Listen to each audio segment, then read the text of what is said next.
കോഴിക്കോട് മടവൂരിൽ മന്ത്രവാദത്തിനിടെ പീഡനം. ഒരാൾ അറസ്റ്റിലായി.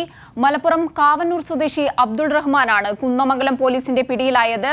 കൂടുതൽ വിവരങ്ങളുമായി ലതീഷ് ചേരുന്നുണ്ട്. ലതീഷ്, പീഡനത്തിനിരയായ യുവതി പരാതിയുമായി വന്നപ്പോഴാണോ ഈ വാർത്ത പുറത്തു വന്നത്? എന്താണ് കൂടുതൽ വിവരങ്ങൾ? ഈ മാസം 9-നാണ് തിരൂരങ്ങാടി സ്വദേശിനിയായ 19-കാരി ഇത്തരത്തിലൊരു പീഡനത്തിന് ഇരയായത്. കോഴിക്കോട് മടവൂരിലെ ഒരു ലോഡ്ജിൽ വെച്ചാണ് മലപ്പുറം കാവന്നൂർ സ്വദേശിയായ അബ്ദുൾ റഹ്മാൻ എന്ന് പറയുന്ന വ്യാജസിദ്ധൻ യുവതിയെ പീഡിപ്പിച്ചത്.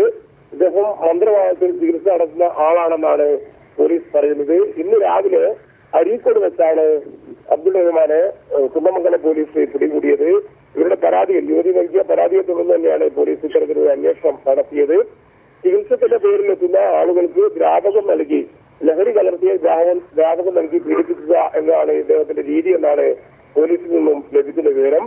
സഹായിയായ ഒരു യുവതിയും ഒരു സ്ത്രീയും ഇയാൾക്കൊപ്പം ഉണ്ട് എന്നാണ് ഈ യുവതി പോലീസിന് നൽകിയ മൊഴി. അവരെ സംബന്ധിച്ചുള്ള അന്വേഷണം പോലീസ് ആരംഭിച്ചിട്ടുണ്ട്. പ്രതി കോഴിക്കോട്, മലപ്പുറം ജില്ലകൾ കേന്ദ്രീകരിച്ചുകൊണ്ട് ഇത്തരത്തിൽ വ്യാജ ചികിത്സ നടത്തുകയും ഇത്തരത്തിലുള്ള മറ്റ് സ്ത്രീകളെ പീഡിപ്പിക്കുകയും ചെയ്തു എന്നാണ് പോലീസിൽ നിന്ന് നമുക്ക് പ്രാഥമികമായി ലഭിക്കുന്ന വിവരം. എന്തായാലും അബ്ദുൾ റഹ്മാനെ വിശദമായി ചോദ്യം ചെയ്യേണ്ടതുണ്ട്. ഒപ്പം അബ്ദുൾ റഹ്മാന്റെ കൂട്ടാളിയായ സ്ത്രീയെ കുറിച്ചുള്ള അന്വേഷണവും പോലീസ് ആരംഭിച്ചിട്ടുണ്ട്. 2019-ൽ കൊണ്ടോട്ടി പോലീസ് രജിസ്റ്റർ ചെയ്ത ഒരു പോക്സോ കേസിലെ പ്രതി കൂടിയാണ് അബ്ദുൾ റഹ്മാൻ. ലതീഷ്, അതുപോലെ തന്നെ ഇയാൾക്കെതിരെ മുൻപും കേസുകൾ ഉണ്ടായിട്ടുണ്ടോ? അതിനെക്കുറിച്ചുള്ള ഏതെങ്കിലും തരത്തിലുള്ള വിവരങ്ങൾ ലഭ്യമാണോ? 2019-ൽ POCSO case Kondotty police register ചെയ്ത ഒരു പോക്സോ കേസിലെ പ്രതിയാണ് അബ്ദുൾ റഹ്മാൻ.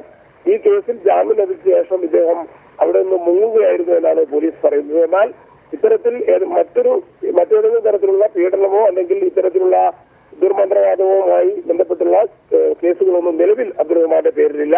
ഇത്തരത്തിൽ ആളുകളെ വിവിധ സ്ഥലങ്ങളിൽ നിന്ന്, പ്രത്യേകിച്ച് കോഴിക്കോട്, മലപ്പുറം ജില്ലകളിൽ നിന്നും ഇത്തരത്തിൽ ചികിത്സ തേടിയെത്തുന്ന ആളുകളെ വിവിധ സ്ഥലങ്ങളിൽ എത്തിച്ച് പീഡിപ്പിക്കുക എന്നതാണ് ഇദ്ദേഹത്തിന്റെ ഒരു രീതി. അത് നേരത്തെ ഞാൻ സൂചിപ്പിച്ചതുപോലെ തന്നെ ലഹരി കലർത്തിയ ദ്രാവകം നൽകിയാണ് പീഡന രീതി എന്നാണ് പോലീസിൽ നിന്നും അറിയാൻ കഴിയുന്നത്.